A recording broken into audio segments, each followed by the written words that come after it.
Sometimes having an open door policy can really help. Yeah. You know, we might want those 5 minutes peace in the bathroom. Sometimes we lock the door and hide.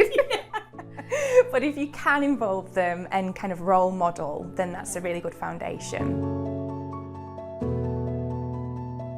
Knowing whether there is a right time to get started with toilet training can baffle so many parents.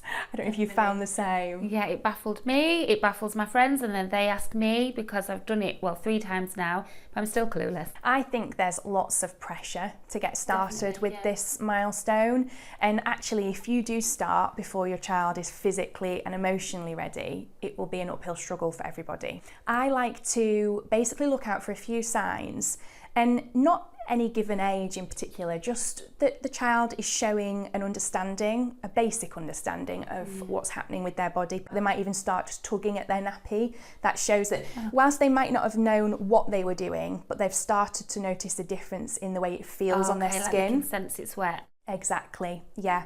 Ultimately, I would go with when you and your little one seemed ready. Yeah, and I always say to my friends as well, like, you don't get a medal for doing it when society tells you should do it, or when relatives tell you should do it. There's times perhaps when they're showing an interest in your toileting habits. Sometimes having an open door policy can really help. Yeah. You know, we might want those 5 minutes peace in the bathroom. Sometimes we lock the door and hide. But if you can involve them and kind of role model, then that's a really good foundation. So what are your first steps to actually starting toilet training? So for me, the very first thing I will do is actually just open up the topic, read books, kind of have the potty out in the environment, visit the toilet regularly, and just completely normalise the topic of, you know, using something other than a nappy. Then when it comes to actually getting on with the toilet training, I tend to just clear the diary, make sure that we don't have any long journeys to go on.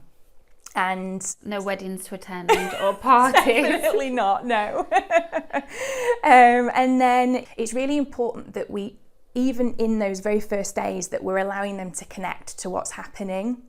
So even if they have an accident, rather than kind of becoming upset or asking them why it wasn't happening in the bathroom or in the toilet, just literally say what you see. You've had a wee-wee. Yeah. Inside, you might be thinking, you've done a wee-wee on the carpet. Yeah. But you can use those moments as really teachable moments.